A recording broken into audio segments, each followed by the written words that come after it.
Hare Krishna, Krishna Krishna, Hare Hare, Hare Rama,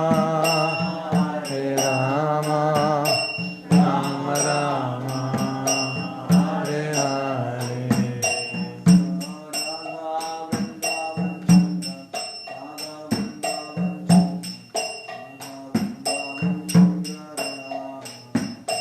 Jaya Radha Vrindavan Chandra, Vrindavan Chandra, Vrindavan Chandra.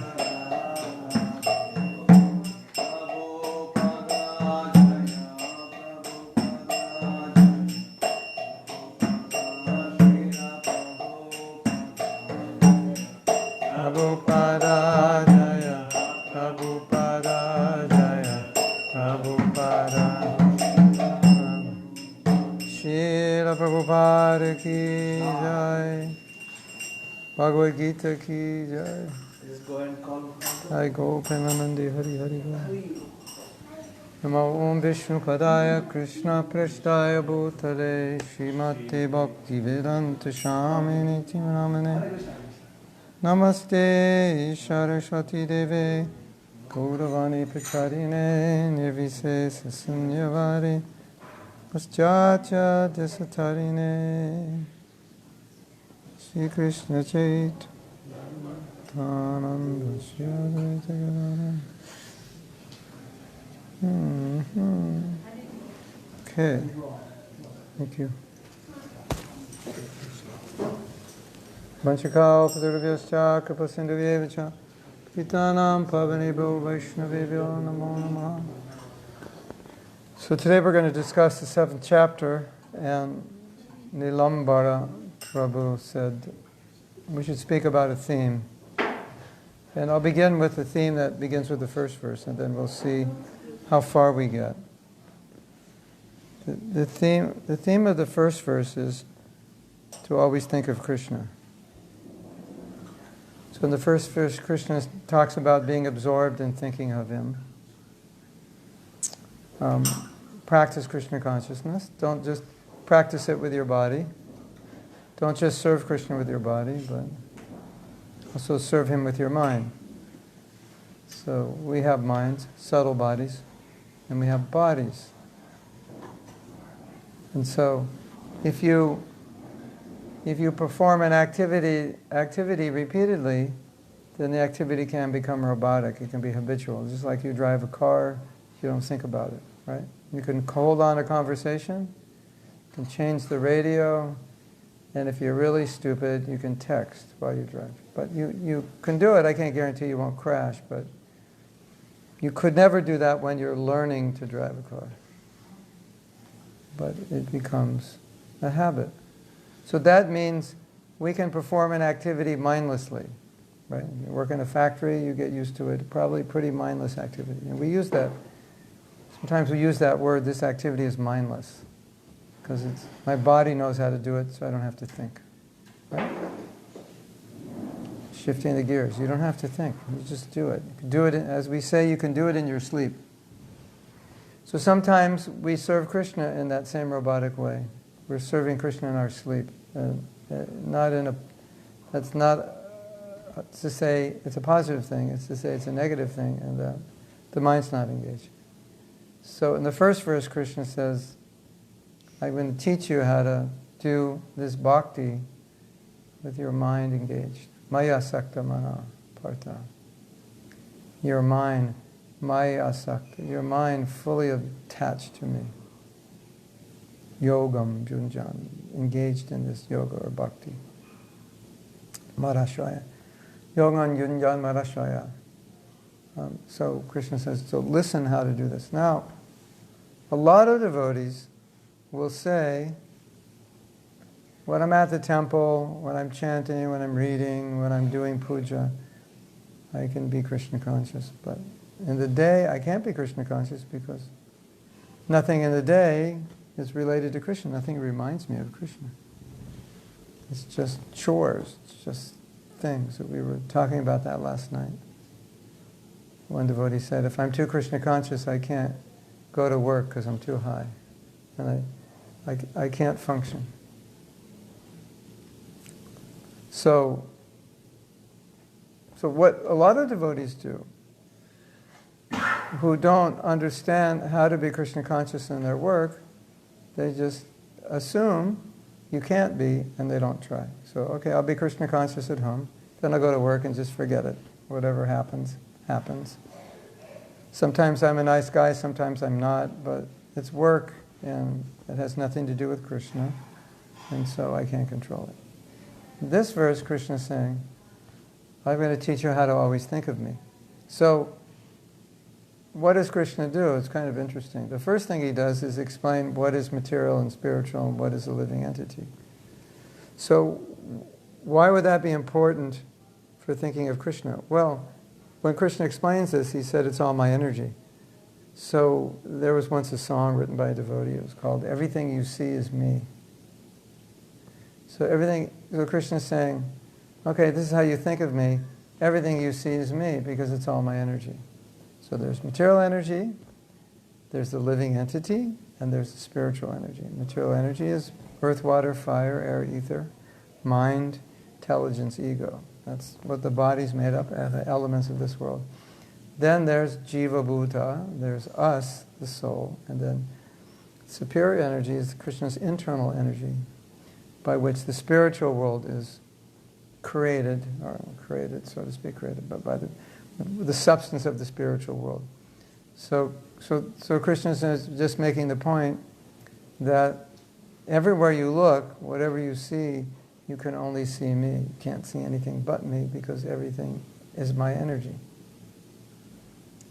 So that's how he begins. That's why in the beginning, after he says, I'm going to show you how to think of everything, 2 verses later he says, this is the material elements. This is the living entity and the spiritual elements. And then there's me. So you have matter, the living entity, you have the spiritual energy, and you have Krishna. So that's what Krishna explains. Okay, that's the total everything. Now, Lord Brahma says, Premanjana Churita Bhakti Vilochanena. If you have eyes which have the ointment of prema, prema bhakti, then you can see Krishna everywhere. Now, wouldn't that be nice? And if we could see Krishna everywhere, we could never complain that I can't be Krishna conscious at work, because the only thing we could see is Krishna. So you couldn't complain that you couldn't be Krishna conscious anywhere. Like you couldn't complain in any. Well, I can be Krishna conscious here, but I can't be there. But if you see Krishna everywhere, then you couldn't say I could only be Krishna conscious in one place, because you would see him everywhere, so you'd be Krishna conscious everywhere, right? Because you're seeing him. When you have that purity, you'll see Krishna in every one of your co-workers, even the people you don't like, you'll see him in their heart. And you'll see all the energy, everything you're using, the computers, all the machines, the phones, the software, the code, everything you're doing is just happening by Krishna's energy. So you'll be seeing Krishna, only Krishna. So if someone says I can't be Krishna conscious at work, then we have to learn how to see Krishna conscious in everything. See Krishna in everything. So that's why Krishna begins explaining it. But then, to make it even easier, then Krishna says, well, this is Brahman realization. You see Krishna everywhere. As the super soul Paramatma in everyone's heart. The Paramatma is an expansion of Krishna, maintaining this world. He's in every atom. But if we don't have the spiritual vision, we can see it theoretically, but we won't actually see it with our eyes. So then Krishna says, okay, when you drink water, the taste of that water, that's me. So what does Krishna mean? He says, well, if I'm everything, then you could see me everywhere. And then he starts giving examples. So he gives examples of essences, like what's that, that taste when you're really thirsty. Then you can think, this is Krishna. Because Krishna is everything. So he's also the taste. Rasoham apsukonteya. Prabhasmi sasisuryaya. And I'm the light of the sun and the moon. Because all the light comes from Krishna. And what's the greatest light? The sun and the moon. So Krishna's he's giving examples he's really giving examples of his potency. You see the sun? Yeah, that's me. That's my Shakti, that's my potency. That's the biggest light you've ever seen. That's me. So he gives examples. Prabhashmi Sashi Surya. Vasoham Apsukonteya, Prabhashmi Sashi Surya, Pranava Sarva Vedeshu. In the Vedas, what's the main essence of the Vedas? Om. I'm that Om. So he's giving essences. Shabdike Purusham. Whenever you see anybody do anything great, that's me. I'm giving them the ability. So it's like I'm behind everything. So, in one sense, if you say, I can't see Krishna at work, the answer, Krishna conscious answer is, how could you not see him? Because he's in everybody. Anything great anybody does, it's because he gave them the ability or the intelligence. So then Krishna goes on. What does he say? I'm forgetting. Give me a second.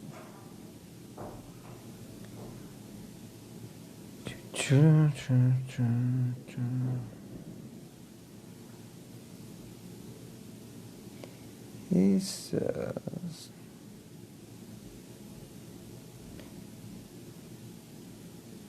okay, next verse. I'm forgetting. I think it's about intelligence. Punyo gantha pritidam cha. I am the fragrance of the earth.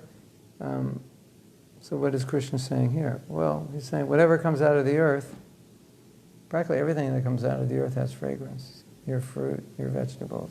But even if you just want to talk about flowers, how do the flowers get all their fragrance? Well, that comes from me. But why is Krishna giving these examples? Because we drink water every day, we see the sun every day, we smell something every day. So basically, when Krishna says I'm the fragrance of the earth, basically he's saying I'm the fragrance of everything. So, today I was chanting my rounds and I walked by some shop or something. It smelled like really fragrant essential oils. So sometimes you smell something like that. That's Krishna. Because he's the essence. It all comes from him. So if you learn to see this way, then anything wonderful, anything great, you'll see Krishna. Now, an interesting point. We're talking about the sun. And so in the early days of the movement, when Prabhupada was in San Francisco, the devotees liked to go to the seaside, what we call the beach. In India, you call it seaside, right? What do you call it? Beach? No. Prabhupada called it seaside. Okay. So we like to go to the beach. I wasn't there. The devotees like to go to the beach and have kirtans at sunset with Prabhupada. So sometimes they'd go, I think, roast potatoes, make a fire and roast potatoes, kind of like a family gathering. And so they'd be on the beach and the sun was setting and beautiful, you're on the beach, the sun's setting. It's the west coast, so the sun sets into the ocean. So there's, you hear of the sun sets, but you have buildings in the way. But there, on the beach, there's nothing, so it's very beautiful. And so a devotee said, oh, Prabhupada, that sunset, it's so beautiful. And Prabhupada said something to shock him, knowing that the devotee was not seeing that beauty as Krishna, but he was just enjoying that beauty. See, there's a difference. If I see something as Krishna, like we use the example of the sunset. So I see the sunset as Krishna. I'm seeing it connected to Krishna, and I'm not enjoying it independently of Krishna for my own enjoyment. I enjoy it, I enjoy seeing it, because I see it reminds me of Krishna. There's Krishna. But if I just say, oh, it's a beautiful sunset, then my eye is enjoying seeing the sight, because form is what the eye enjoys seeing. So now, Krishna's out of the picture, or he's in the background, and it's just me and my enjoyment of the sun. But if I see the sunset as Krishna, I'm not thinking I'm the enjoyer of the sun. I'm thinking I'm the servant of the sun. I'm the servant of Krishna, and I'm seeing Krishna's creation, and I'm appreciating Krishna in it. Has a different effect on you. Because if you think, so what Prabhupada said, he said, if you are attached to this beautiful sunset, you'll have to come back and take birth again. Could you go up and get the the tea, there's a cup and the thermos. He said, so if you're attached to seeing this beautiful sunset, not seeing it as Krishna's energy, but just seeing it as a sunset, you'll have to come back and take birth. You understand?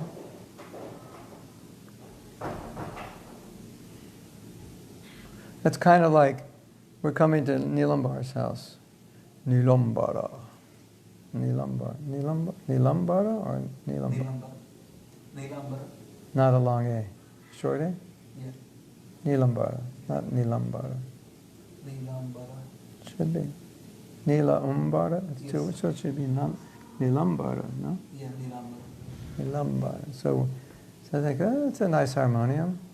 I'll just take it. I'll enjoy it. Or you'll see, that's a nice harmonium, you'll appreciate it, and it's Nilambar's harmonium. Say, oh, Nilambar has a nice harmonium. So you're looking at the same harmonium, but one way you're looking at it is the potential that you could take it and maybe he won't notice it. I'll just take it. Or you're respecting it as his.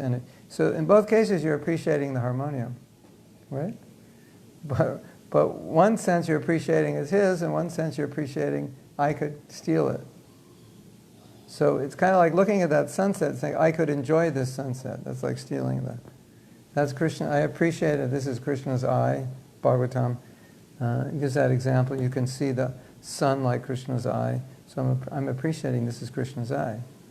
It's Krishna's. It's not mine. Otherwise, I appreciate, oh, this sunset is there for my enjoyment. You bring the whole of filling it up. Yeah.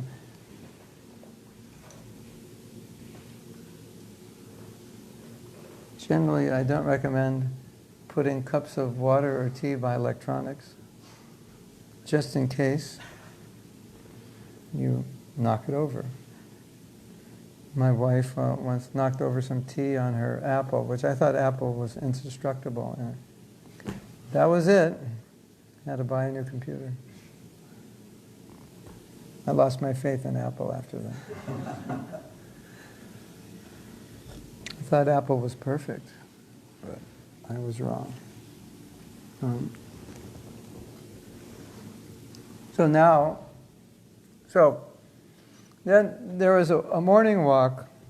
Prabhupada was asked about the difference between material and spiritual, because here's a mridanga, it's made of clay and leather, and those are material elements. Even the deities are made of brass. Prabhupada is made of resin. And we say Krishna's in the deity. And even the holy name, it's a sound vibration. So it seems like a material element, and we say it's spiritual. So the devotee was asking Prabhupada, well, what's the difference between material and spiritual? And Prabhupada said, just like if I see a flower, and I think, well, this would be a nice flower to offer to Krishna. What have I just done? As opposed to saying, oh, this is a nice flower, let's take it home, put it in my vase, and we can enjoy it and smell it. So what's the difference? It's kind of like, imagine you're going shopping at someone's birthday, right? And you're going shopping and you know your friend would like some earrings shaped like a lotus, gold lotus earrings. My wife likes gold lotus earrings. If you have any gold, if you ever want to buy her a present, buy her gold lotus earrings. She likes it. So imagine you're going shopping for gold lotus earrings. And you find them and you think, oh my God, those earrings are so beautiful. And you buy them for yourself and you forget to buy them for your friend. That would be strange, and that would be the wrong thing to do. So I'm going shopping every day. I just by walking in the material world, in this analogy, we can call everything shopping. So I'm seeing flowers, I'm seeing fruits, I'm seeing clothes, I'm seeing so many things. And if I'm Krishna conscious, I see, oh, that would be nice for Krishna. Oh, that's Krishna's. Oh, that fruit, let's offer that fruit to Krishna. Otherwise, I think, oh, I would like that. So Prabhupada said, if I see this would be nice for Krishna, then it's spiritual. And if I see it will be nice for me, it's material. And you'll say, but it's the same flower or the same earrings. They're made of material elements. Or Prabhupada said, it's how you see it, which determines whether it's material or spiritual. So deity is made of brass, but it's Krishna, but it's still made of brass. Or the flower will wilt. You say, but it's spiritual, it should live forever. No, it's not composed of spirit, but spiritual because it's now seen in relation to Krishna and therefore used for Krishna. So, Prabhupada said something nice. He said, I cannot offer anything material to Krishna. What does that mean? It means that if I see something for my enjoyment, I can't offer it to Krishna. So let's use the example. Because I've already spoiled, if I see it for myself, it's like taking a bite out of a cookie and then offering it to Krishna. I've already taken a bite. I've already enjoyed it. Oh, that's beautiful. I really like that. That flower is beautiful. I smell it. Yeah, it looks good. It feels good. Now I offer it to Krishna. I can't. Because the only way I can offer to Krishna is if I offer something spiritual, and I can only offer something spiritual if I see it in relation to Krishna, because that's what spiritual means. So if I see it in relation to myself, I've already enjoyed it, and it's not offerable now, because now it's material. Does that make sense? Or yes? It makes sense or no? Yeah, this makes sense. But what I'm thinking is that the teachings of Prabhupada and at times also what Krishna is telling in Bhagavad Gita seems to be like so far-fetched because people are in such low level. Like It's impossible to do. Like, for example, somebody enjoying sunset. That's normal. It's like maybe it's better than enjoying something, maybe much more in degraded. That being in the bar, yeah. So like it seems at times very hard to connect with people because you see that like this seems like at least okay somebody is enjoying a mode of goodness. Yeah. So how do we connect with people? Yeah. Do we think that we're like? Well, we're speaking philosophy here. So this is just a philosophy. It's philosophy means this is just how it is. It would be like we'd be talking science here, physics or chemistry or something. So we're just explaining how it is. And you might say, well, not a lot of people can understand physics or chemistry. You say, yeah, okay.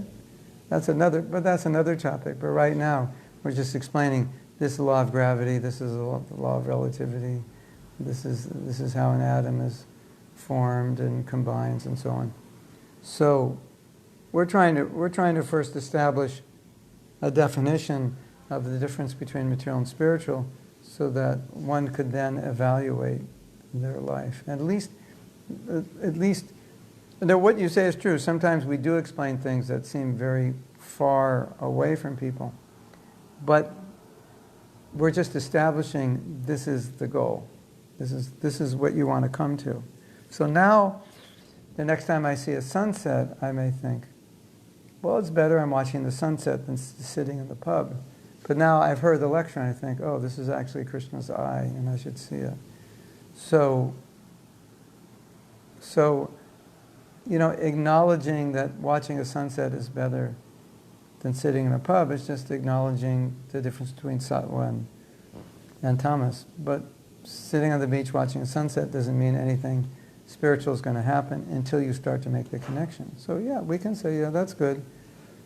That's good, but in enough, it's good only because it's better than bad. Yeah. But so better than bad, it doesn't mean it's you went to Las Vegas, right?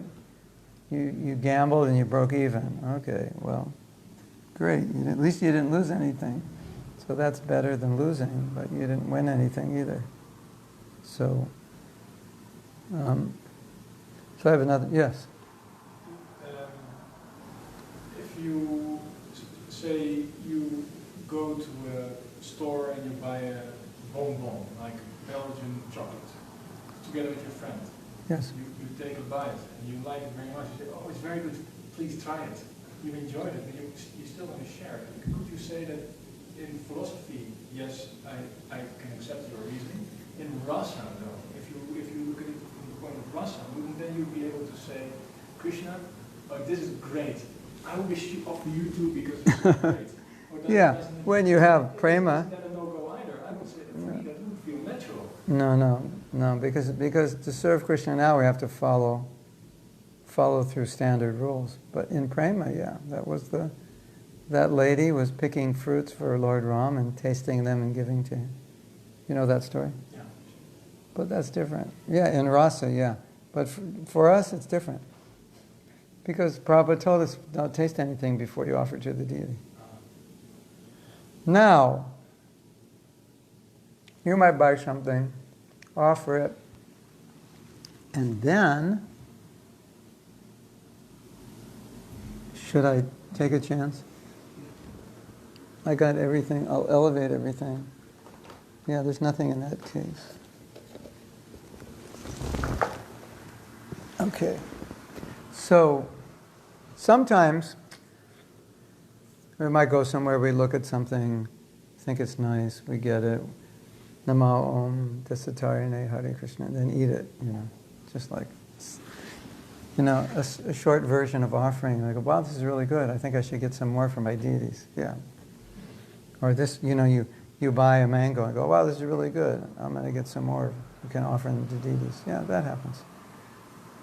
But just to eat it and offer to Krishna, no.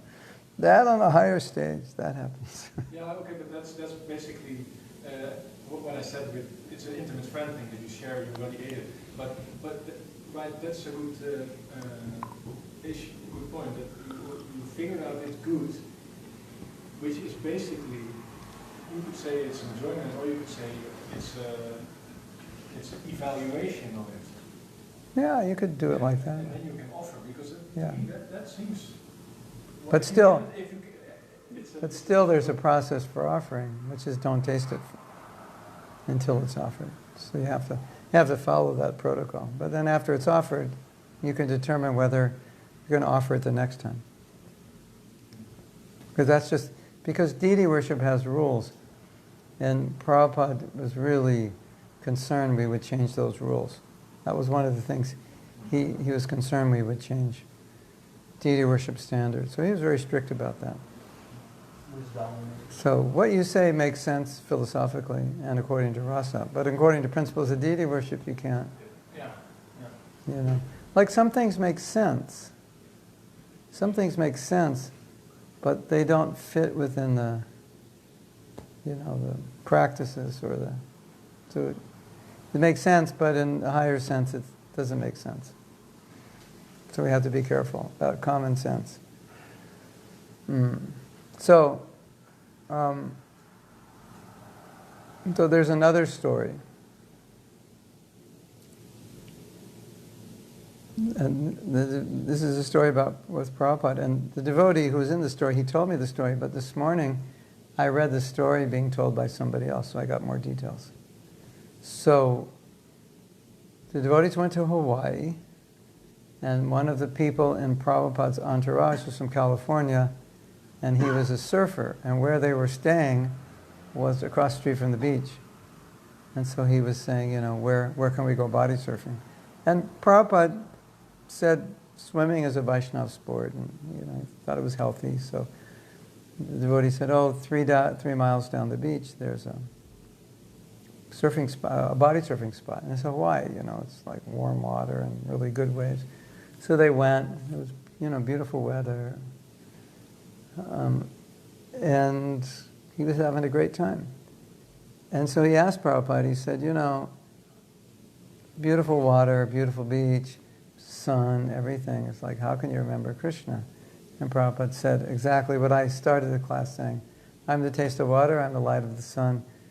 He's basically saying, how can you forget Krishna? Because everywhere you look, he's there. You just have to see it that way. Now here's the problem. Once Sri Dayananda Maharaj gave an example, which I liked. I don't even know if he remembers this example or gives it anymore. But he gave the example of a teenage boy and girl.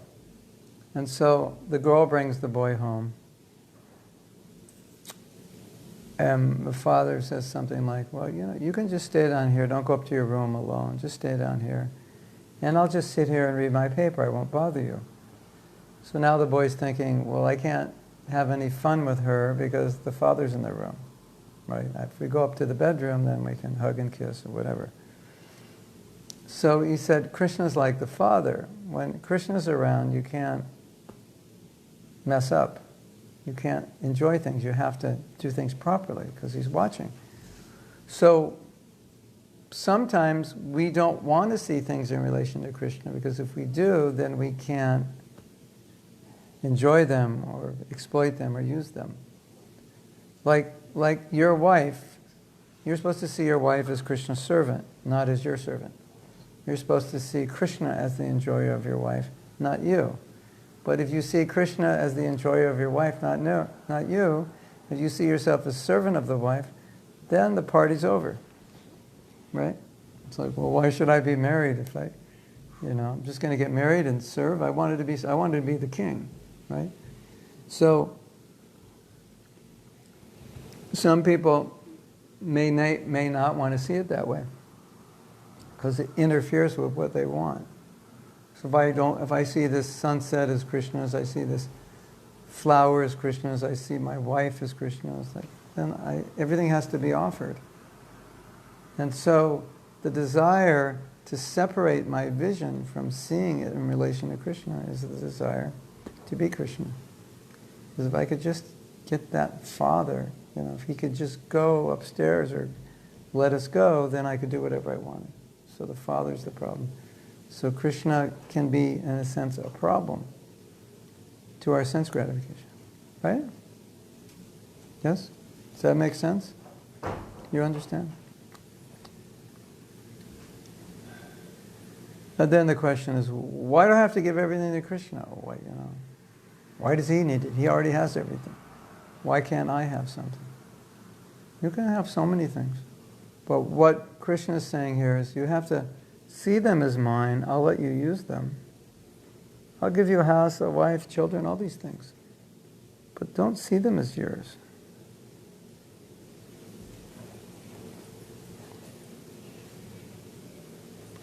That's in the Bhagavad Gita, or somewhere. Prabhupada said a young boy sees a flower and he thinks, oh, I'll give this to my girlfriend. And the devotee sees a flower and says, oh, I'll give it to the deity. I'll give it to my deity. That's the difference. You might say, that doesn't sound like fun. But the point is, in a pure state, your love for Krishna would be hundreds of times deeper than your love for anyone here. And that would be natural. So the process of Vaidhi Bhakti is you do what's natural when it doesn't feel natural to you, so that eventually it will feel natural. Like you have a problem with some part of your body and you have to exercise a certain way. You go, oh, it hurts. Yeah, well, when you get better, it won't hurt. But now it's going to hurt. And that's how you know you're not better, because it hurts. I don't feel like chanting. That's how you know you need to chant. That's how you know you're sick. Yeah, but why do I have to offer to Krishna? That's how you know you're sick. Because in a pure state, you would never think like that. You would just think, how much more can I offer? Right? So, in materialistic religion, the idea is, what's the minimal I have to do and still go to heaven? I just want to know the basics. What is the basics that I have to do? I don't want to do more than that. That's materialistic religion. To get God's grace, what's the minimum? Do I have to chant 16? Can I chant 4? Could I chant 1? Could I follow 2 principles? Do I have to follow 4? Do I really have to study Prabhupada's books? Can I just read Mahabharata comics? I just want to get in right at the threshold. I don't want to do more. That's materialistic religion. But when you love someone, you don't ask those questions. Right? So then, Krishna says, okay, he's saying, so when you're in the world and you see anything great, you think that's Krishna. Jivanam sarva bhuteshu, just the conscious, any conscious entity, which obviously they're everywhere, people, plants, animals, insects, you see Krishna. You see any great sacrifice, tapasya, that's Krishna. And then the next one, I think, is intelligence. We missed intelligence. Yeah, the next one, the seed I'm the seed in all life. I'm the intelligence of the intelligent, the strength of the strong. I was looking for something on YouTube today, and this video came up of this guy lifting like, I don't know how much, 300 pounds or something, with one arm. I didn't watch it, but he was getting down to lift it. It's like, I don't think any of us could have got it off the ground with 4 arms. And he was getting, so the strength, so you see something special, see something powerful, that's Krishna. That's how we're supposed to see. So, you remember what we said in the beginning? Krishna's saying, I want to teach you how to think of me all the time. And then Krishna's saying, hey, that's easy. You just have to learn how to see me everywhere. You can't miss. Where are you, Krishna? Oh, you can't miss me. What do you look like? I look like everything. How can you miss me? I'm everywhere. So the fact that we can forget Krishna, in one sense, seems to be an impossibility since he's everywhere. But the only way you can forget Krishna is if you try to put yourself in his position, because then he's like the father that's getting in the way, and you just want to move him out. So once you move into his position, why would you want to see him? Because he's just like, there's no fun when he's around because you can't do what you want. Right? He spoils the party. Your parents would say, we're going on vacation, right? You call your friends, my parents are gone, Saturday night come over having a party. And something happens, and there's like a big storm where they go, and then Saturday night they come back, and they're like, come in the house, and there's this big party, and like, oh, party's over. They ruined your party. So for many people, bringing God into their life is like the parents coming home during the party. It's like, why did you have to come? I would have seen you on Sunday. Why did you have to come tonight? Isn't it?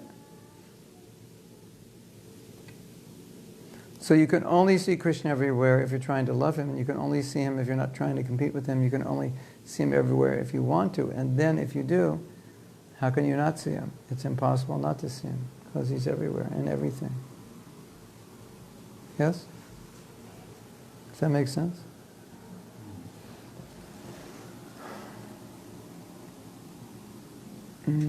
Yes? Not that I want to rest on the same, but many times people get scared off when we tell that it's like not just one or two things, like you were telling, everybody is looking for some minimal threshold to just little bit maybe. But when we tell, it's like, it's not just a minimal threshold, we are expecting your whole life and this Krishna consciousness lifestyle. Okay, every Sunday give €1 in the hundi. Yeah, something like that. Even maybe 10 or maybe coconuts or bananas, whatever. So people are sort of accustomed to live like that. Something's better than nothing, yeah. But that's the same answer. Okay, what Nilambara is saying is that not everyone can just immediately say, okay, everything for Krishna, nothing for me. This is how I will see. So there's got to be a point where they can do it where they're comfortable. Yes, that's true. So you do what you can do that's sustainable for you.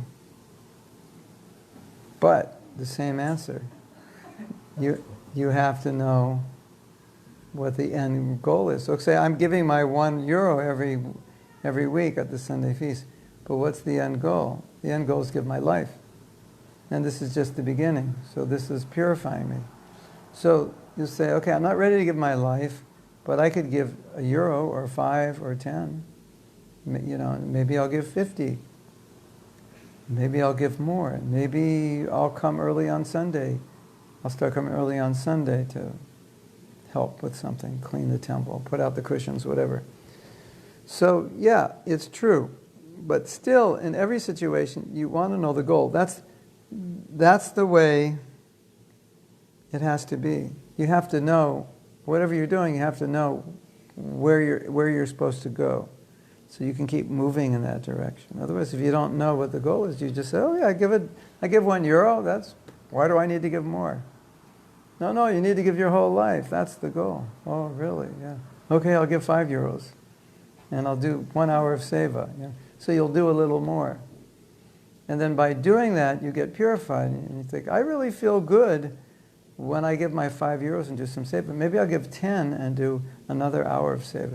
And you do that. I go, this is amazing. Now that I'm giving more money, I can see that I could live without a lot of things. Because I would have spent this $10 on some coffee or some donut or something, and I didn't. So you're progressing that way. But you always have to know what the goal is when you start. You can't just go and not know. But to state the goal and make people feel they have to achieve the goal immediately, that's not the connotation. Although people may think that's the connotation. It's not the connotation. The connotation is this is where we're headed. And you find your place in the line wherever you can sustain. The word sustainability, I think, is the perfect word. Do what you can sustain. So I can sustain 4 rounds and, €10 in an hour of service. Okay, do that, because that will propel you to more. And then you realize, because you've heard Shastra, that the goal is someday in my life I would like to give everything. Maybe when I'm 60, 70, 80, 108 at some point. So I can't do it now because I have these desires and I want to make money and get this position, raise a family. So, okay, there's no problem. But live your life in a way that you're moving closer to this. Because if you don't know what the goal is, then you could just go down and not know anything's wrong because you don't know. Like if you're driving the car and there's no goal, then any direction you go is fine, right? Because you're not going anywhere. You just think, oh, I'm moving, and the goal is to move. Not exactly. To move towards the goal. So there's another point, because this is a good point, because you will, when you read Prabhupada's books, you'll always hear Prabhupada describing a pure devotee. This is how a pure devotee thinks. This is what a pure devotee does. And sometimes what a pure devotee thinks and does is so far from where we're at, it's sometimes hard to relate to it. It's like, what does this mean? I could never do that. And as a consequence, sometimes a devotee may read that, and rather than get inspired, get discouraged. Like, God, I could never do that, Put the book down, This is too much. So, what I suggest in those cases is you look at this devotee's characteristics and what he did, and you ask yourself, is there any way I could get a little closer to that than I am now? So, I'm here, I'm reading a story that's like on the roof, and I can't do that. I'm not ready. And I ask myself, could I get here? Could I get one stairway up closer? Could I take that inspiration to get one stairway up closer, rather than take that story to get discouraged and say, I could never do that, just give up. So that's how you see it. Does that make sense? Otherwise, we get discouraged. Or it's neutral. You just read the story and it's like, whoop, whoop, that doesn't relate to me at all. Prahlad Maharaj, his father tries to kill him, and then when Nrsingadev comes and says, could you liberate my father? I'm like, if somebody tries to kill me, I don't think it would be that easy. Or I might think, if someone tried to kill me, and Nrsingadev said, so, what do you want? Say, could you kill him? In the same way he tried to kill me. That would be totally normal. And so someone will read that story and say, I could never be like this. I don't even understand this. And then you ask yourself, but could I be one step closer to this? And the answer is, yeah, I could. What would I have to do to be one step closer? So that story inspires you to be one step closer. And then you read that story again next year, and then you ask yourself the same question, could I get one step closer? And by the time you're 108 years old, you probably have taken enough steps that you're pretty much there. That's how it works. Otherwise, you get discouraged. This doesn't relate to me. Right? Prahlad Maharaj, his father tries to kill him, and he prays the Lord Nrsingadev to liberate his father. I don't relate to that, my husband told me I wasn't beautiful, and I pulled a knife on him. It's like, I'm not in that world. I just read a story like that about a young couple chasing one another. She was chasing. I don't want to tell you, but it was a story like some crazy story of them fighting. And so, that's my life. That's my real world. I fight. I don't like people disrupting me. And now Prahlad Maharaj is like, yeah, just, no problem. Just liberate him. Even though he tried to kill me, like, by throwing me in boiling oil and off a mountain and having elephants stampede on me. And then he tried to poison me. And then a pit of snakes. And then, got his cohorts to stab me with tridents. No problem. Liberate him. How can you relate to that? How would you feel if someone tried to do that to you? Your father, you say, well, his father, yeah, if that was your father, you would feel 10 times worse. And then if it was just a stranger, a crazy, government person, wouldn't be so bad. But if it's your father, that's horrible. And then Prahlad says, can you liberate him? Not even forgive him, can you liberate him? And I was like, I can't relate to it. Okay, you can't relate, but could you be a little forgiving? A little more than you were yesterday. Yes? But you were just saying, what I understand from Prabhupada, he always says, you give the example, just get one step up, one step up. Prabhupada also gives that example, he also says, forget about it, just take the lift. Don't go. No, that's take the quick way up, because otherwise it's nice to go step by step, take many lifetimes, and in the meantime, there's so many dangers against. That example was comparing bhakti to other processes. So the other processes are like taking the step, and bhakti is the elevator. But once you're in bhakti, then it's already the elevator. Because I understand from you that you were just saying, just take it step by step, and Prabhupada is saying, forget it step by step. no, you can't. But that's not how you meant it. No, once you're in bhakti, you're in the elevator. But how fast that elevator is going to go, or how much that elevator can hold, it's going to be different for all of us. So, let's, for example, look, Prabhupada gave sannyas to 45 devotees, of which 17 are still sannyasis.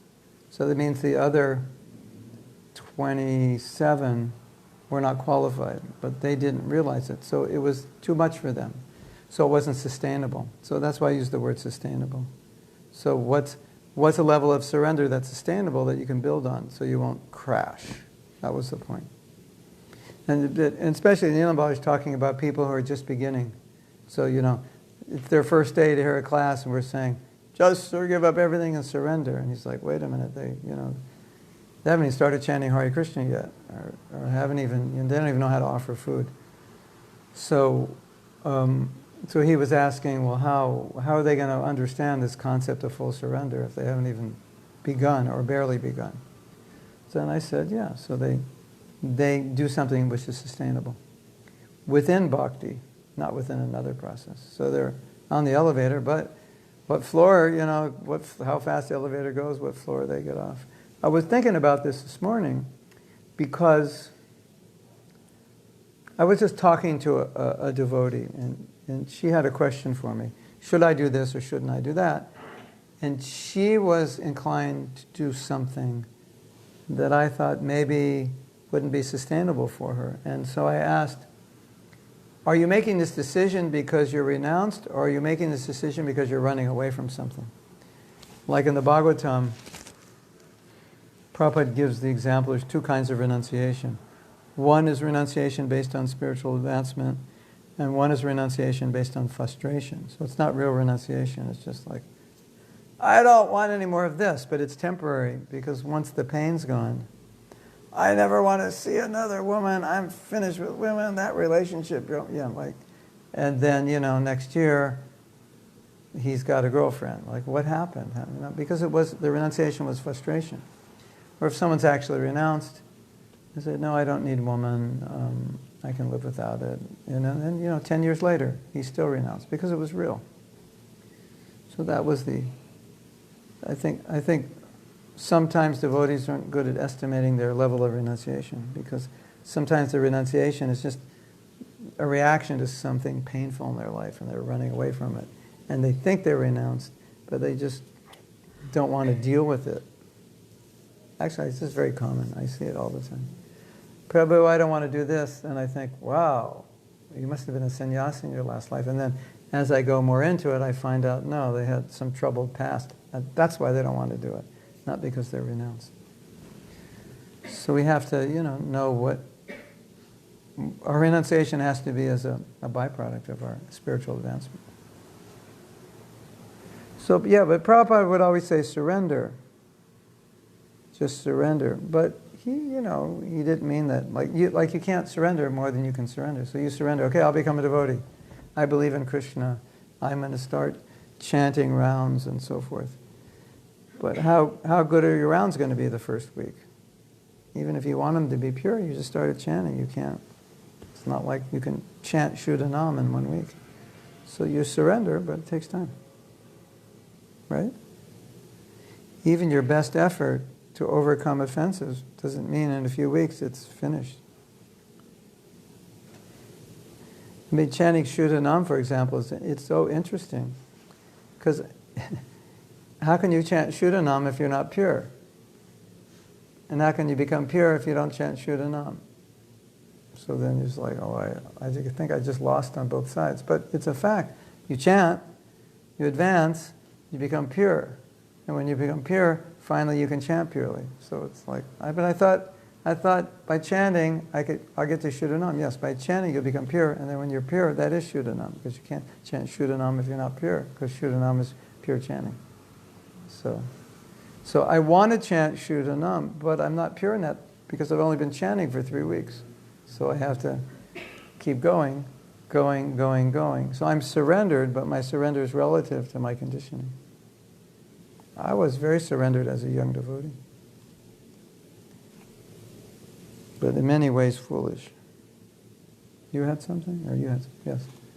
Yes, so if you are already in the process of bhakti, and then you are having all these services that you can do, and then like all these stairs, then this service and this is like a stair, and then you feel inside that there are so many services to do and so many stairs to walk actually, but this is not my nature. Mm-hmm. And should I still make effort to make that one step while there are all these other stairs that I'm trying to reach? Ask your temple president. But you don't have a temple president, right? Yeah, and ask. That question, you can answer it in general, and you can answer it specifically. It's interesting, the one interesting thing about talking about surrender, just do whatever you're asked, is that sometimes you can really make a mess of things. Like, I was just reading a story today in India. They had a pandal put up, right? And the guy charged them 40,000 rupees. That's when rupee was 8 rupees to $1. So it was like 12 cents. So, so it was like, what, $4,000 or something. 3,500. So 40,000 rupees. And Prabhupada said, you got completely cheated, and he renegotiated and he paid him 4,000. So yeah, you should be surrendered to do whatever you're asked, but if you're that incompetent that you could get cheated that much, you better get trained or give that service to someone else. So that's the case. We had huge problems with children because we had teachers that weren't qualified, ashram leaders who weren't qualified, and they mistreated children. So, I'm surrendered, I'll do whatever I'm asked. And then, so that may even be your nature. You may think it's your nature, you like to do it, but you may just not have the capability. It's better you don't do it. So in that situation, you would tell your authority or your spiritual master, say, I don't think I should do this because I'm really incompetent. I think I'm incompetent in this area, and I could cause a problem. So that would also be surrender. To know where you're going to mess up. And then you have Arjuna's example, where he wasn't supposed to be a Brahmin. That wasn't what he's supposed to be doing. So, and then you have Prabhupada's example. In emergency, you do anything. Brahmin will do anything except become a Shudra, but we're not dealing on that level in the temples.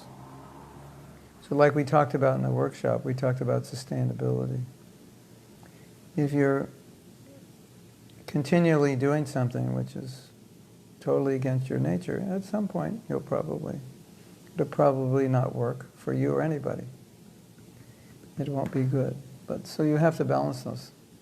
If you're a brahmachari, it's like you live in a temple, just like you don't choose what you're going to eat, you don't choose your service, everything's given to you. Of course you can discuss, and your leaders can see your abilities, and you can express what you want to do. But ultimately, as a brahmachari, you do what you're asked.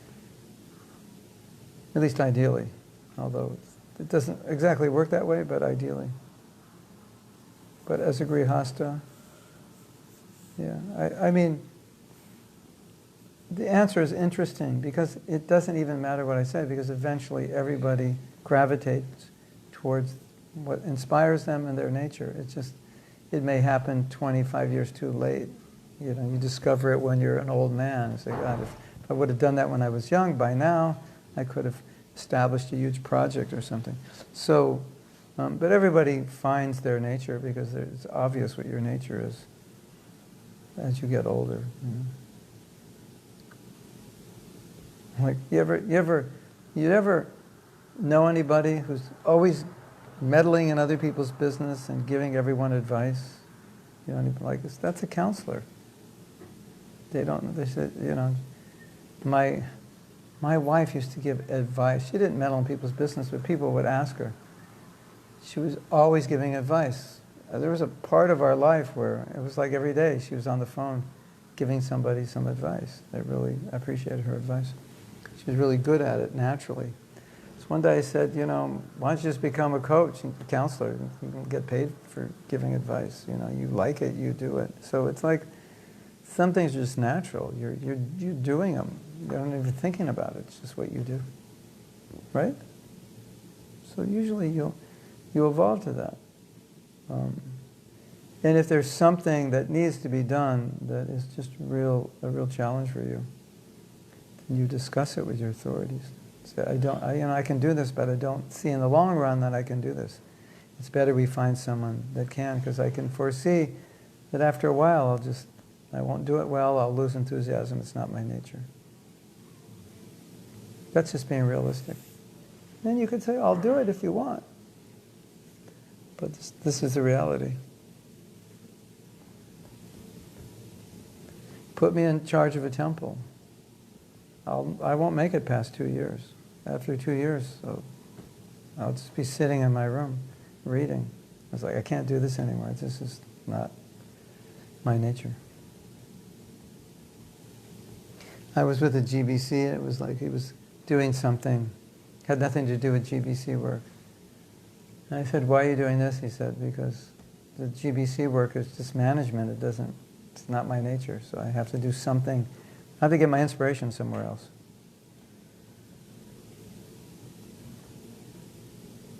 Does that make sense? So, you know, you're doing something you don't like, but you have so many other services that inspire you, then you'll probably be okay. But sometimes you don't have a choice.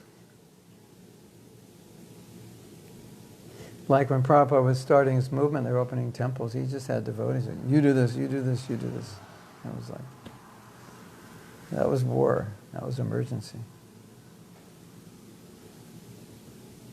Yes? Continuing on what I was asking before, so many times for me personally also it feels, and it seems many a times that in ISKCON we have like the whole path chalked out and the highest goal, but maybe there are people who just don't want, to even cross that. Yeah, of course, of course. But they're good people, and we don't want to just leave them away. So if you want to establish some sort of varnashrama in small programs also, wherein we understand that not everybody may be even willing or having. Like Krishna is speaking about these things to Arjuna because Arjuna is asking, tell me more. He already understood first 6 chapters, 7 chapter. He is already in a position to understand Krishna's higher nature and Krishna's personal form and everything. But there are many times good people around us who are not really, wanting to get to that path. Yeah. But still, are some maybe they can serve in some other way or. Yes. But unfortunately, in ISKCON we are like, unless somebody is really in full-fledged, like either you are fully following it or like you are aware. There is nothing in between. So when we run small programs or small centers like Amsterdam, how do we? Everywhere. It shouldn't be. Everyone should feel comfortable to serve and practice according to their capacity. Prabhupada said that we inspire people by teaching, not by pushing from the back, because that would be forcing. So the way I like to look at it is like you have force, which comes from the back, and you have inspiration, which comes from the front. So let's say I tell you a story and I inspire you with the story of a pure devotee and their surrender. Let's say the class was just that story. I didn't say you have to be like that. I just inspired you, and then when you leave the class, you might think, that was a really inspiring story. I'd like to be more like this. And then you say, could I do some more service? But if I come to you and say, you need to do more service, I'm pushing you from the back. You need to chant more rounds. It may work for some people, and it may not work for some people. Need it because you can see that if you just tell them, they will, and they're kind of procrastinating, and they need a little push. That's different. But if pushing is going to be counterproductive, then it's all based on inspiration through knowledge. So Prabhupada said that. He said, don't force, just teach. Teach them why they should do this. And let them do it because they want to. You see, the thing is, if you're always pushing someone, then they get used to you pushing them, and then when you don't push them, they just fall back. So it's better they get inspired and then develop that on their own. Otherwise, you'll be pushing everybody all the time.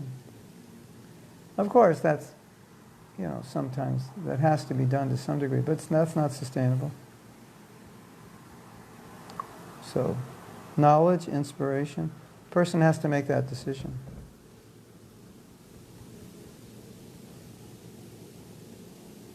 That's basically what Prabhupada did. Sometimes he may have been more specific, but in general, it's through knowledge. You can't be happy, you're a servant of Krishna, you're part and parcel, all these things. But he's not saying, you today, you move in the temple today, you next week, you chant this many rounds. No. It was knowledge and inspiration to let them decide. So the answer to your question is everybody has to feel comfortable within our movement, wherever they are, and not feel that there's something wrong with them if they're not doing what the other devotees doing. Because a lot of people just leave ISKCON if they're made to feel that way. Say, well, I can't do that, so I might as well go because I'm not good, or I'm not coming to the right standard. Right? My conviction is if you do that, you'll get better results long term. Otherwise, you push, and then the person goes, oh, this is too much, I can't do it. And then they just give up. It's very common. Or they give up, or they just come down to a lower standard than they had before.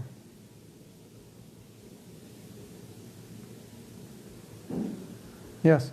So it's better to encourage them even though you know they're either eating garlic and onions, but they're cooking in the kitchen or doing service at the temple. Well, it depends what your standards are. And let's say they just started with Krishna consciousness, and Yeah. they're making progress, but it's like slowly, they're slowly giving things up. Because I've experienced this in the temple where they want to confirm this, but then they get told, no, you can't do it because you're still doing this. Yeah. No, you can't. But they're going regularly to the temple, Uh-huh. and they're reading, and, it's just a Then process. you have to give them another service then. I don't know what your standards are, but you can recheck your standards to make sure those are standards that are meant to be followed and not just someone made them up. Then you give them other service. And then you say, well, if you could stop eating onions and garlic, then you could do this. The main thing is, you don't want to make people feel bad or feel like there's something wrong with them. Yeah. And everyone's an individual. Some people just need to be pushed. That's when they get pushed, they'll just say thank you. But that you have to judge. I've noticed you kind of have to feel them out, I guess. Some, if you keep pushing, they kind of like, either stop coming or not come as much, or they get more. Yeah, so I would say push by inspiration, not by force. Because as we said in the Dharma workshop, the greatest inspiration is not going to come from outside of you. It's going to come from within you when you're inspired about what you're doing. So you really cannot sustainably inspire people as well as they could inspire themselves when they're connected to something that inspires them. So finding a service that inspires people is very, very helpful for bringing them to Krishna consciousness. Really, really helpful.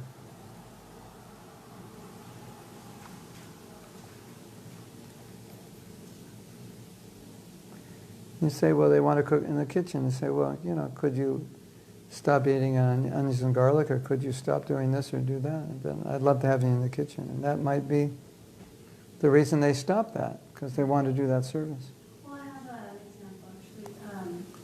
They actually don't cook it at home, and they don't cook it for themselves, and garlic and onions, but they work at a restaurant. So there they have to, it's their job, and they actually still go to school to be... They cook onions and garlic in the restaurant? And so... That's okay. They cook meat? That's not okay. No. So... Hare well, this Krishna. was back then, just asking them what... so that wouldn't be... They would have to stop working at the restaurant in order for them to eat. Or just do any service in the temple. Other service, yeah.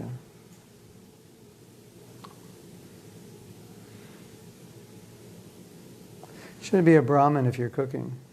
If you were doing kitchen work, at least, something Brahminical. Yeah. Ideally.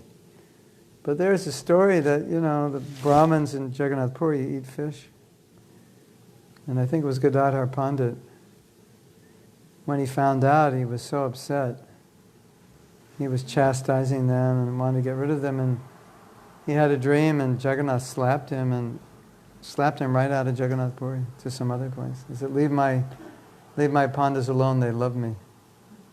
So, sometimes. But we can't interpret that for us to mean we can do what we want if we have love, because Prabhupada never authorized that. Yeah. Yes? Is there something we can do to get a continuous line, to keep the inspiration instead of going up in the weekend and going down at work? It's much more What can we do? Yeah, it's called Don't Get Married and Live in the Ashram.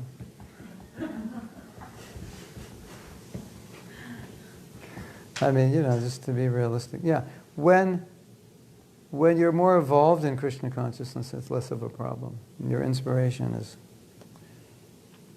it's strong. But naturally, every devotee wants to do more service and they want to have more time for sadhana. So when they work and they go to school, it's even if they like the work and they like school, still they're not directly engaged in devotional service. I had that experience where I was even doing Sankirtan, but I had another service I wanted to do. So it's not that I didn't like Sankirtan, but it was taking all my time away from something else that I thought was really valuable. So sometimes it's like that, you know. But I find if my sadhana at home is good, then kind of nothing bothers me during the day. And then if I'm doing other things, I can use that kind of as a practice ground for my Krishna consciousness. Can I remain equipoised through all the ups and downs of the day? Can I be respectful to people? Can I be humble? You know, like that. So those places are great for practicing. It's like this, you're in the real arena. If you're living in the temple going on book distribution, it's more natural to be Krishna conscious. I mean, of course, you have to tolerate people and so forth, but when you're just dealing in the mundane, you really have to pull out everything out of your toolbox, isn't it? So, but you can do it. It just requires a different strategy than, you know, when you're directly engaged in Krishna consciousness, you're directly Krishna conscious. When you're not directly, then you need a strategy to access it. You know, you could see everyone as spirit soul, you could treat everybody that way.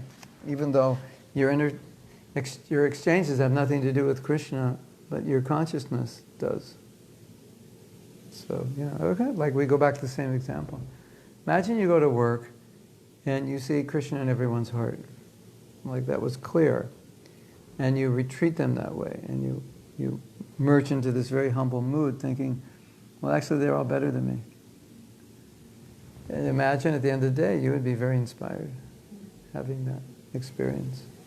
So I've had experiences like that, where the situation seemed to have no connection. I was actually opposed to Krishna consciousness, but at the end of the day I was much more Krishna conscious than the beginning because I had adjusted myself to see things in a Krishna conscious way. Does that make sense?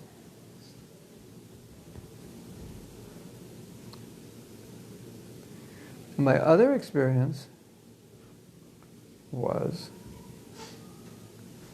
that I felt that in those situations which were not so conducive to Krishna consciousness, I felt that it actually made me stronger than if I were in a situation which was conducive, because in the situation that was conducive, I didn't have to do anything or make any adjustment. But in the situation that wasn't conducive, I had to figure out how to do it. So I became stronger. So when I look back at it, I think that actually was really good. I learned what I could have never learned anywhere else. I could only learn it in that environment.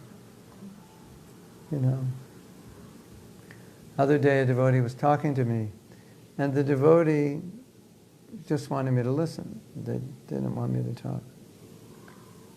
And so when the devotee was talking, I was thinking, okay, I know how to listen. I studied it. I went to workshops. I've taught it. So then I thought, okay, now I can practice listening, because that will be the best for this, because they really just want to talk and express themselves. So, okay, I got a chance to practice listening. And it wasn't about having to teach or agreeing or not agreeing. So I could have agreed, I could have not agreed, I could have taught. I just listened, because that's what was needed. So every situation provides some opportunity. And that situation you're describing provides opportunities you couldn't get if you were just fully engaged in devotional service. Not that you wouldn't want to be fully engaged, and not that it's not good. But if that's not your situation, you see all these other opportunities. And if you start looking for them, you'll see them. They're there. Just, you know, if you drive, there's so many opportunities to be humble, more humble than a blade of grass. You just let people go. Cars coming up. Go ahead. They go in front of you. Namaste. Hare Krishna. Right? You don't have to yell. It's like, and so many people push our buttons. So there's so many opportunities. It's just, like I was doing a video today and I was saying that sometimes we criticize people because we don't like them, and the only reason we don't like them is because they don't think like we do. Or they don't like what we like. That's not really a very profound reason not to like somebody. Right? So when we're confronted with that, we can look at that and deal with it. And so we're confronted with all kinds of people we don't like for no other reason than we don't like them. Why don't you like them? Because I don't. Why? Well, tell me the reason. Well, they wear orange. This guy wears an orange suit to work, and what kind of weirdo would wear an orange suit? That's why I don't. That's the only reason I don't like him. So, okay, there's no reason not to like him. And you look at that. Like, why don't I like him? What's wrong with me? So that's good. Or maybe you will like him if he wears an orange saffron suit.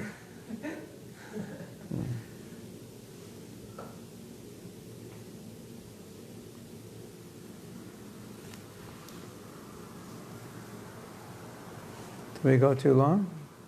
That was over an hour. Anything else?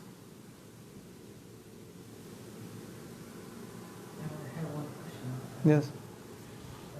This is related to transformation, like when you are learning or teaching something. So there should be real transformation. I saw Yes, one video, yes. like there is a teaching about Ram. So at the end of the class, there is two idols, Ram and Ravan. So if you are teaching wellness of Ram, and at the end you say, okay, everyone can take one idol of either you take Ram or Ravan. So then after that, he immediately said, so Ram is made of wood and Ravan is made of gold or something. So you need real transformation to make really into come into the practice. So how can we see that? How can we make the transformation? Yeah. It'll depend on a lot of factors. You have to see that you need it. And then you have to understand why it's important. Then you have to be willing, because it's going to be difficult. So it has to be important enough for you in your life to have a reason to do it.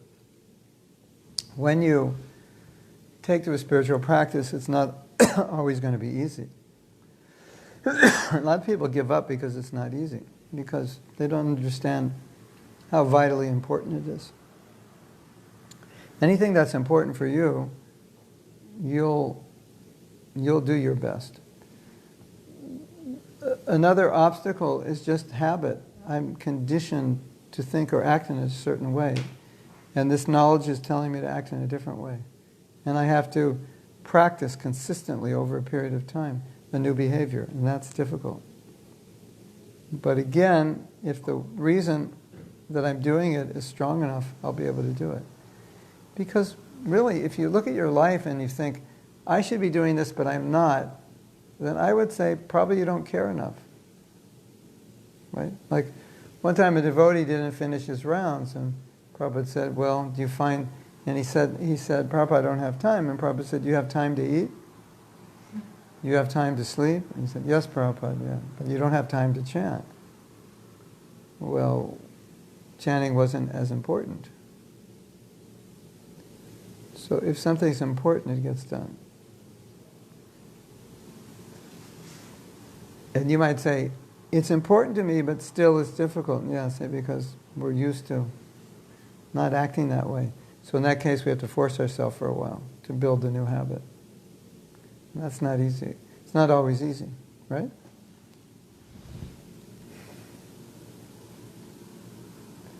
So you want to start with, why is this important? You know, if I say you should be like Ram, not Ravana, forget the gold and go for the virtue, I have to convince you why. Because the gold looks better right now. And I have to convince you that the greatest wealth is virtue. And once you're convinced, you say, okay, I'll go for Ram. Right? But I have to convince you why. The other problem, I guess there's many problems, but one other problem, a big problem is, if you're trying to do something which is spiritual, no one around you is doing it, it makes it extremely difficult, and it also makes you think, maybe I shouldn't do it. I mean, if it's so good and important, why isn't everybody doing it? You know, that's the crowd psychology. Wherever the crowd's going, it must be the right place. But the wisdom is, wherever the crowd's going, don't go, because they're probably going the wrong place. Especially in Kali Yuga. So we have to be able to break away a bit from the crowd. Because you're going to try to go right, and the crowd's going left, and they've been going left for the last 500 years. It's going to be harder, unless you very clearly understand why what you're doing is better.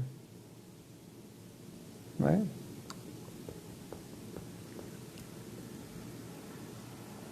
The whole world is going downstream, and you have to paddle upstream. And while you're paddling upstream, everybody's just having a nice ride downstream, and you're like, this is so hard. You know, you just want to turn your boat around. But you have to remember, all these people are going downstream, they're on the road to nowhere, and I'm on the road to Krishna, so I have to remind myself, it's worth paddling upstream. Right?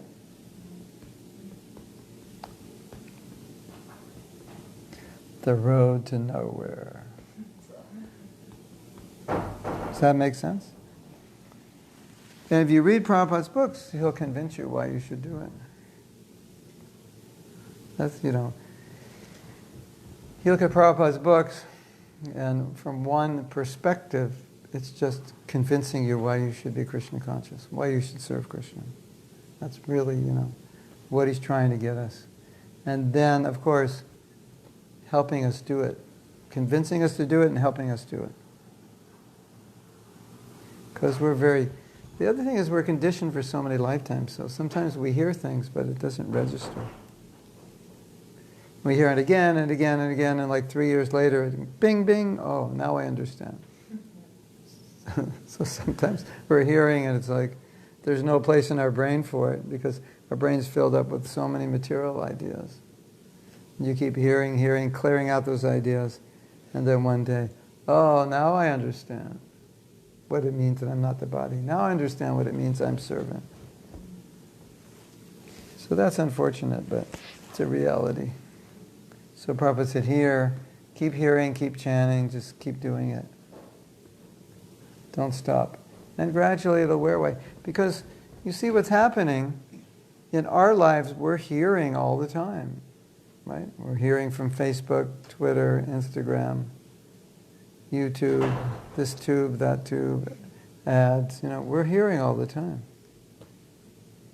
But we're hearing things that dull us. They dull our brain, they dull our heart.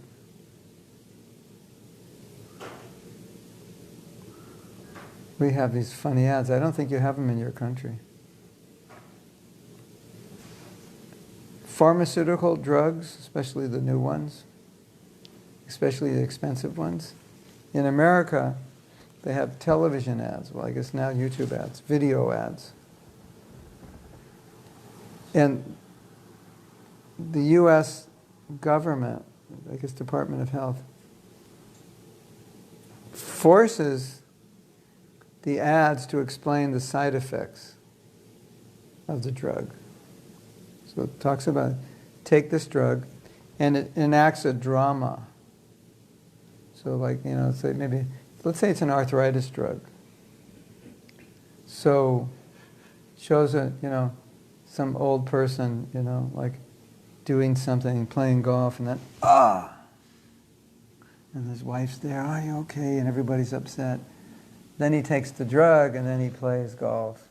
And he hits the ball perfectly, like 300 yards, and it's like no pain, and he feels really good. And they're talking about, do you have arthritis pain? Well, you don't need to, because with Arthritomax, prescriptions, Arthritomax, this, that, and the next thing, clinically proven to do this, reduce swelling, and build this cartilage or whatever. And while they're saying that, it shows him like on the golf course, and they're laughing, they're having fun because his back doesn't hurt, and he's moving around. You can see, he's like 75 years old, and he's pain-free now, whereas before he was really in pain. And the music is playing, and they're talking about the drug.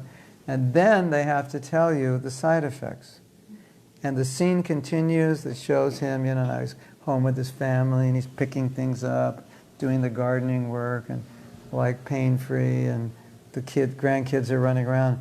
This drug may cause insomnia, liver disease, stroke, heart attack, possible death, and some of them is possible death. That's one of the side effects. And the music's going on, and he's playing with his grandchildren, and some of them have a long list. It's crazy. It's like you can't believe that this is an ad. It's like 20 symptoms of like very horrible side effects. It could, high blood pressure or low blood pressure. It could cause, palpitations, heart disease. Don't take it if you on this drug, or if you have lung disease or this or that. Ask your doctor. And the whole time that's going on, he's playing with his grandkids, he's doing the gardening, and the music's playing. And you're watching this, and you can't believe it, and you're thinking, are people that stupid? And the answer must be yes. Otherwise, why would they spend $1 million on an ad unless people were that stupid? So that's the problem. We're constantly being bombarded by things that just like make our brain dull. We don't think. Isn't it? And spiritual knowledge helps you think, understand. We're not going to live that long, and this life is a big opportunity for spiritual advancement. That's what we were supposed to learn when we were 5. Do you know that? That when you went to school, you weren't supposed to go to public school. You were supposed to go to the ashram of your guru and learn this when you were 5. And the fact that if we didn't learn it, we didn't learn it till we were 20 or 25, that's a failure of our society. We should have learned it when we were 5. Like the first thing we should learn is, hey, you know what?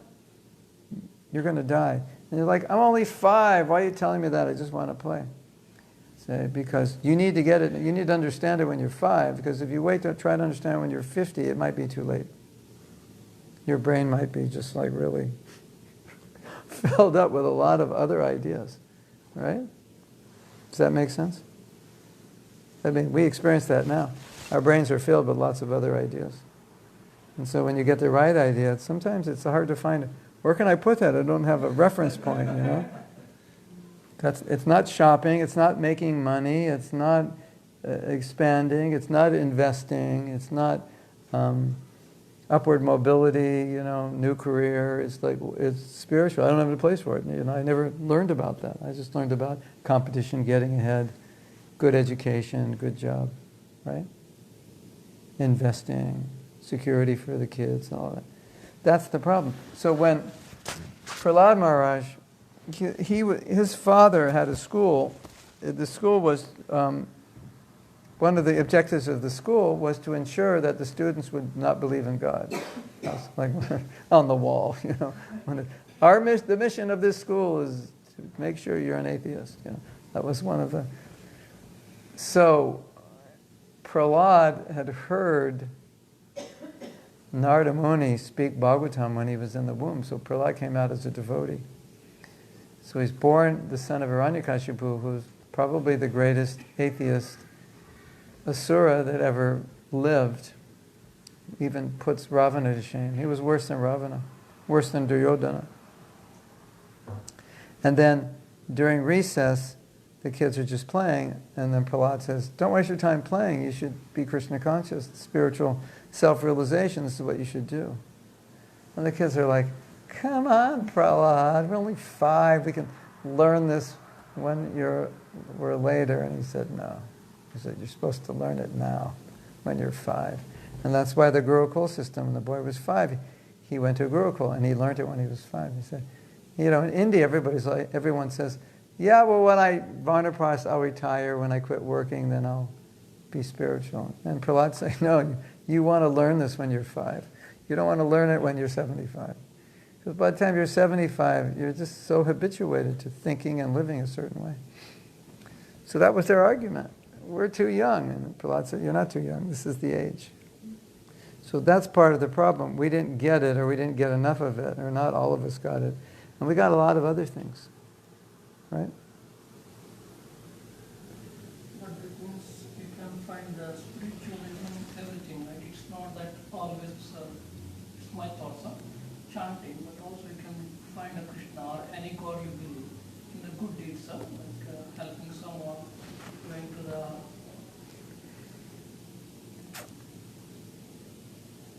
Not necessarily. Well, who defines what a good deed is? That comes either by the experience of his own, or he is following someone. Like for example, as we are listening to Krishna consciousness, Yeah, so... we are learning from someone else's experience now. Yeah. Well, if you're learning from Shastra, then Shastra defines what's good, but what we decide is good is very relative to the culture we're in, and it's not absolute. You know, like what's going to be good 100 years from now is different from what's good now, because things will get worse.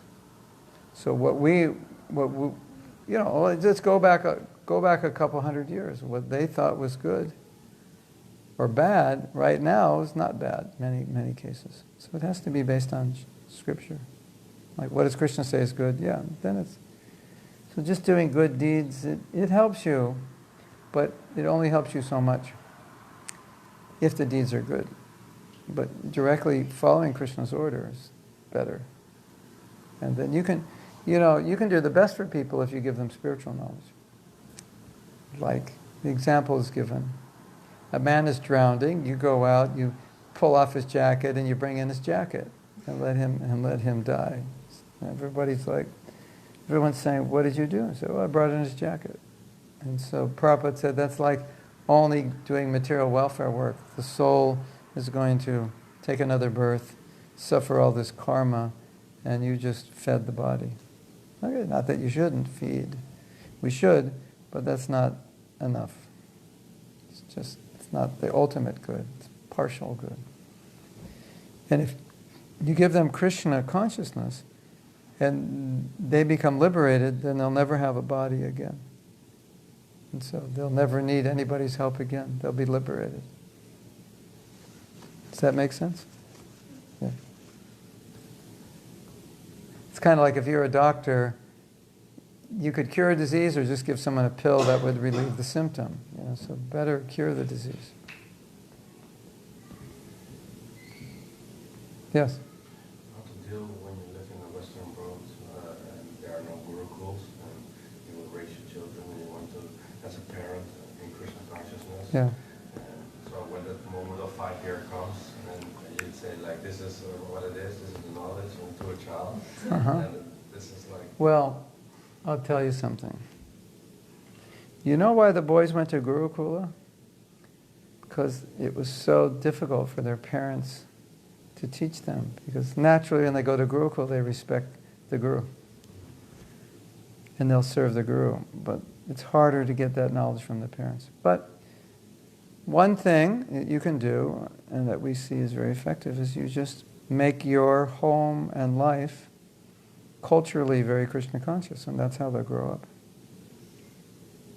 And don't force it, because if you force it, they'll want to when they're 16 or 17, they want to reject it.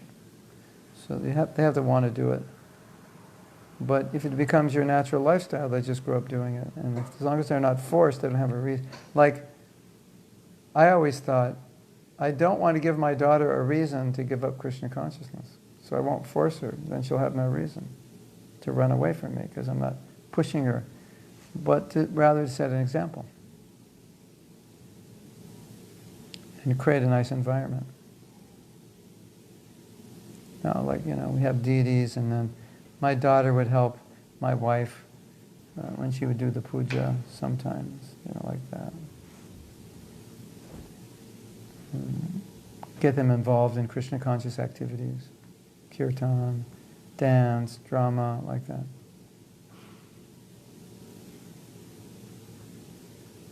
Everything's about culture. We're in a culture, you want to create another culture at home that's better. That would become more of their dominant culture. Like, you're out in the world and you have so many choices. But often, when you're confronted with a choice, whether to do what's right or not as right or even wrong, a lot of your choice is based on how you were raised. You just think, I can't do that. My parents would kill me. They never did that. My brother, my sister never. This is really bad. But if everyone in your family was doing it, you'd be like, yeah, everybody does this. Right? So that has a powerful effect on kids. They say, I won't do this because I don't have any experience of doing this. This is so foreign for me. Right?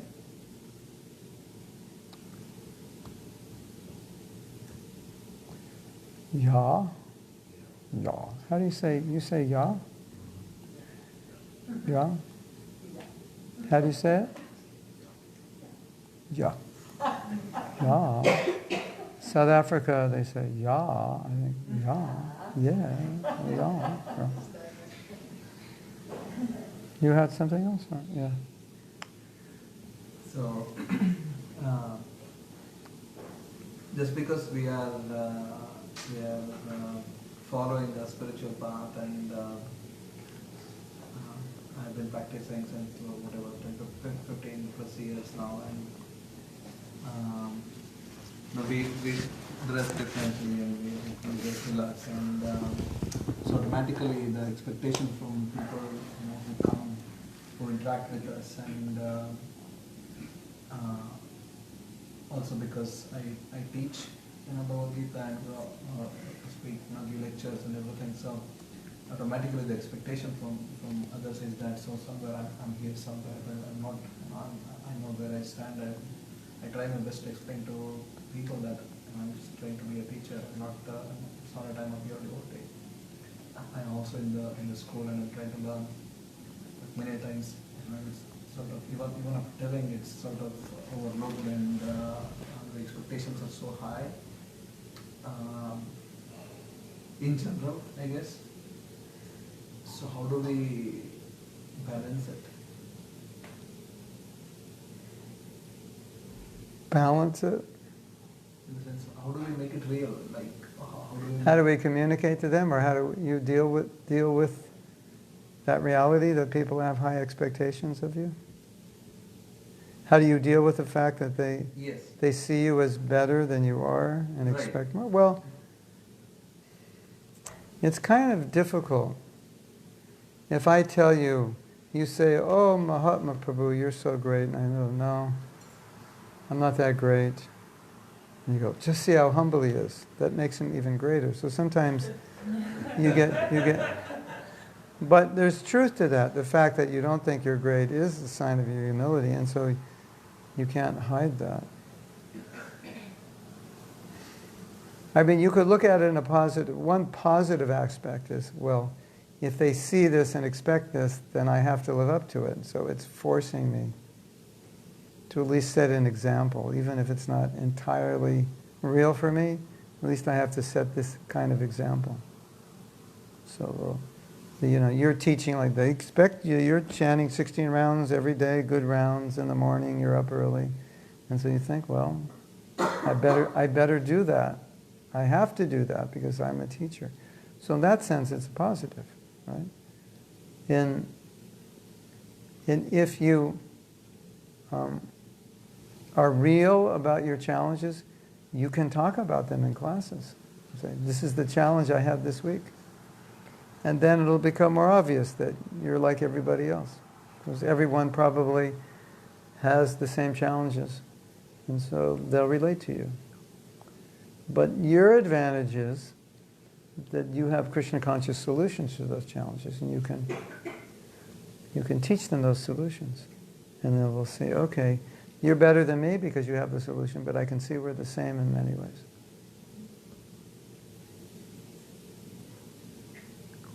What else can you do? The thing is, if you're going to take the role of a teacher, you have to practice what you're teaching as far as possible. You have to be an example, because one of the ways you teach is by example. So you can't get around it. It's just so. People who want to be teachers also like to be in that position, because, okay, I'm giving class on this topic, I have to live it. Next week the topic is humility. All right, I've got 1 week to become humble, or at least to practice humility. Next week is on controlling lust. Okay, this week it's control lust week. Then I can speak from realizations, I can describe my challenges. And the other thing I tell people is say that I don't want you to think I'm different, but I want you to see that I'm a little further along because I started before you, and that you also, if you follow this process, you can come, whatever position I have come to, you can come to. I'm not different from you. Maybe it seems like I'm different. I just started before you. I started earlier, I just want to show you the process works. So don't think I was different than you. I started like you, but by following it, I've come to a position. So if you think I'm in a better position, that's because I'm just doing this. Not that I'm better, and you can do it also. Right? It's a blessing for people to expect you to be Krishna conscious, because it forces you. Now, there's another thing. You can adopt the policy that whatever I teach, I will live, and if I don't live it, I won't teach it. And that's a very good policy.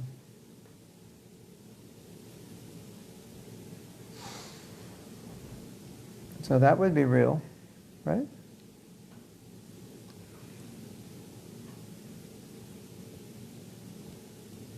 That's my policy, anyway.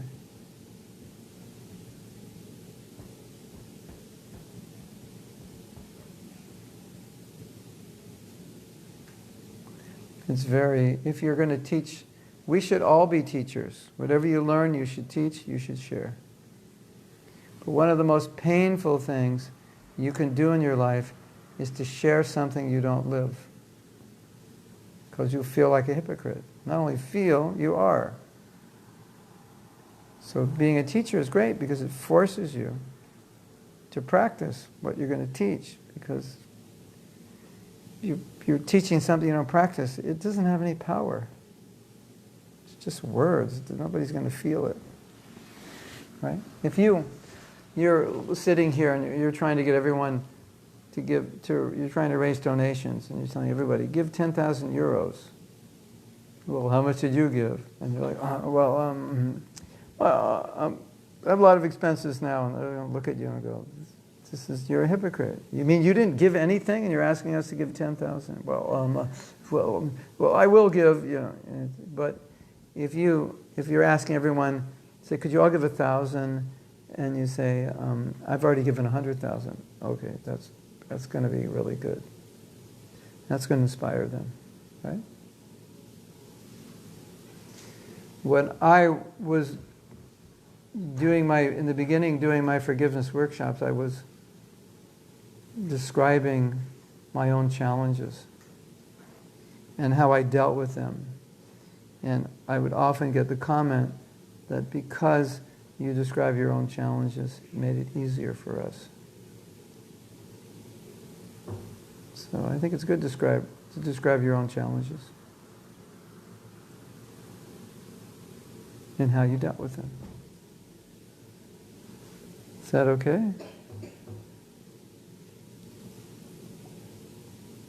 What's next? Any other questions? Anyone? No? Only question left is, what's for dinner? We'll have a short kirtan. We'll have kirtan for dinner. And some prasadam for dessert. Okay? Thank you very much. Hare Krishna. Jai Prabhupada. Mahatma Prabhu ki